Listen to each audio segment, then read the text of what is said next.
પ્રકરણ 13 વતનનો તલસાદ. રમણીક અરાલવાળા, જન્મ 6/9/1910, અવસાન 24/4/1981. ગાંધીયુગીન સમાજાભિમુખતા ઉપરાંત સ્વબળે કેળવાયેલું સૌંદર્યરાગી વલણ ધરાવતા કવિ રમણીક અરાલવાળાનો જન્મ ખેડા જિલ્લાના ખેડાલ ગામમાં થયો હતો. 7 ધોરણ સુધી ખરલ પાસેના છાપડી ગામમાં શિક્ષણ લીધું. આર્થિક સ્થિતિ નબળી હોવાથી અભ્યાસ છોડ્યો. અમદાવાદ જ્યુપિટર મિલ્સમાં ફેન્સી જોબર તરીકે કામ કર્યું. મોટી વયે શિક્ષણ મેળવ્યું. મેટ્રિક થયા 1944માં. ગુજરાતી સંસ્કૃત વિષયો સાથે સ્નાતક થયા 1944માં. એમના કાવ્ય સંગ્રહ પ્રતીક્ષા 1941માં ની પ્રસ્તાવના ઉમાશંકર જોશીએ લખી છે. છંદોબદ્ધ રચનાઓ, સોનેટો તેમજ ગીતોનો એમાં સમાવેશ છે. છંદો પરનો કવિનો કાબુ નોંધપાત્ર છે.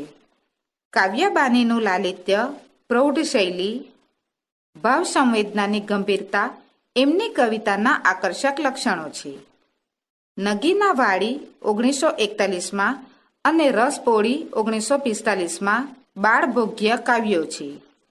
સાંદીપની ઉપનામથી તેમણે સાંદીપનીના રેખાચિત્રો 1945માં પુસ્તક પ્રગટ કર્યું છે. દેશ વિદેશની સાહસ કથાઓનો અનુવાદ સાહસ કથાઓ 1946માં તેમજ ટોલ્સ્ટોયની વાર્તાઓનો અનુવાદ સાચી જાત્રા એમનો ભાષાંતરકાર તરીકેનો સુભગ પરિચય આપે છે. વતનના તન વન, ખેતર કોતર, નદી ડુંગર, કૂવો પનિહારી, લોકના ગીત સ્મિતના વિચ્છેદની વિંછી ડંખી વેદના અહીં અભિવ્યક્તિ પામી છે.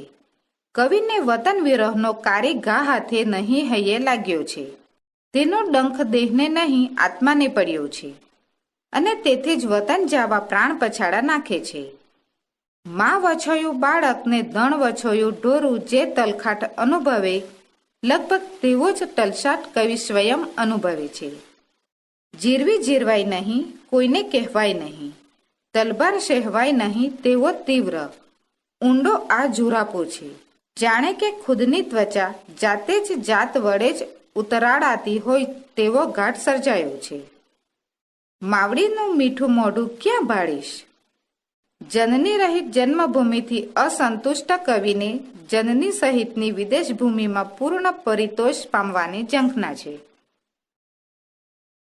ગાડી લાંબો સમય દૂરના ડોહલા પાણી પી પી જાવા હાવા જન્મભૂમિએ પ્રાણ નાખે પછાડા. ઘણો લાંબો સમય માતૃભૂમિથી દૂર રહીને વિતાવ્યો. હવે માતૃભૂમિને મળવા આત્મા અધીર બન્યો છે.